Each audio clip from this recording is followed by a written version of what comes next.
নমস্কার বন্ধুরা, আমি প্রিয়াঙ্কা ভূঁইয়া চলে এসেছি আমার নতুন চ্যানেল দি জার্নি কোয়েস্ট নিয়ে। আচ্ছা, একটু দেখুন তো এই জায়গাটা চেনা চেনা লাগছে কিনা। কি ভাবছেন? Science city, Ruby crossing? হ্যাঁ, একদম ঠিক ধরেছেন। এটা আমার চ্যানেলের প্রথম ভিডিও, আর প্রথম ভিডিওটায় একটা ঐতিহাসিক দিনকে সাক্ষী নিয়ে পথ চলার শুরু।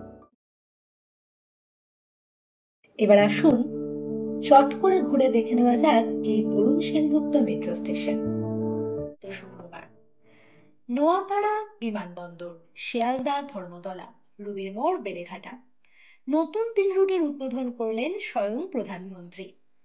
জুড়ে গেল পুরো কলকাতা। পূর্ব রেলওয়ের কর্মচারী হওয়ার সুবাদে আমার ডিউটি পড়েছিল অরেঞ্জ লাইনের বরুণ সেনগুপ্ত মেট্রো স্টেশনে, সায়েন্স সিটির ঠিক উল্টো দিকে।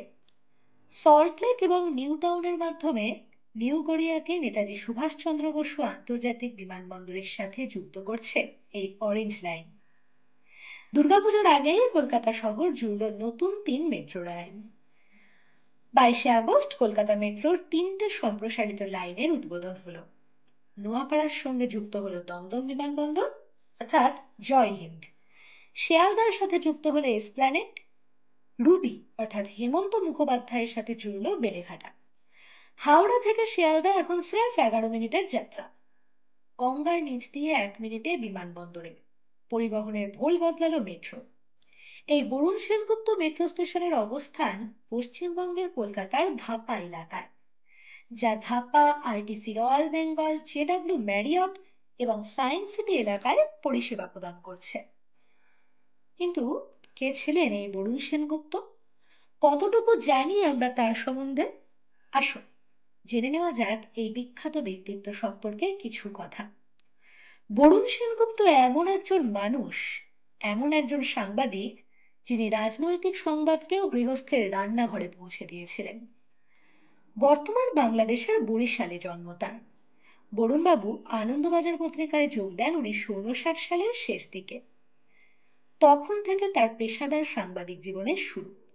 তার আগে কলেজে পড়ার সময় ভাবিকাল নামে একটি সাময়িকী বের করতেন তিনি, তবে তা ছিল খুবই ক্ষণস্থায়ী। পরে বিশিষ্ট ফরওয়ার্ড ব্লক নেতা হেমন্ত বসুর সহায়তায় বরুণবাবু বের করেন একটি সাপ্তাহিকী, বর্তমান।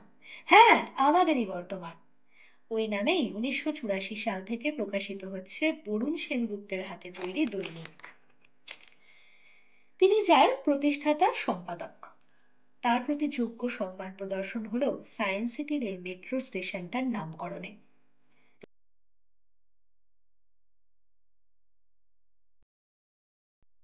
সারাটা দিন অপেক্ষার শেষে বিকেল ঠিক 4:48 রেল লাইনের ওপর দিয়ে চলে গেল এই স্টেশন ছুঁয়ে যাওয়া প্রথম যাত্রীবাহী মেট্রো।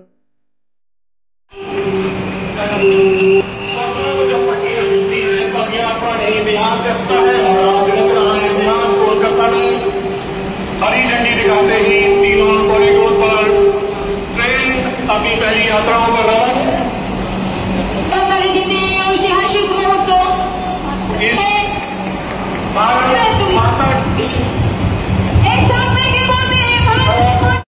আর সবচেয়ে ভালো খবরটা হলো উদ্বোধনের পরদিনই রেকর্ড টিকিট বিক্রি কলকাতা মেট্রোতে।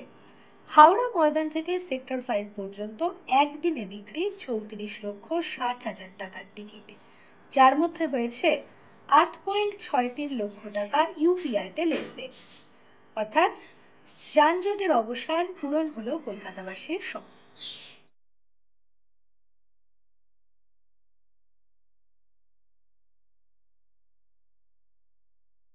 তাহলে এবার থেকে গন্তব্য যদি হয় ঢাকা কিংবা সায়েন্স সিটি অথবা আইটিসি রয়্যাল বেঙ্গল, তবে বাহন যেন অবশ্যই হয় কলকাতা মেট্রো।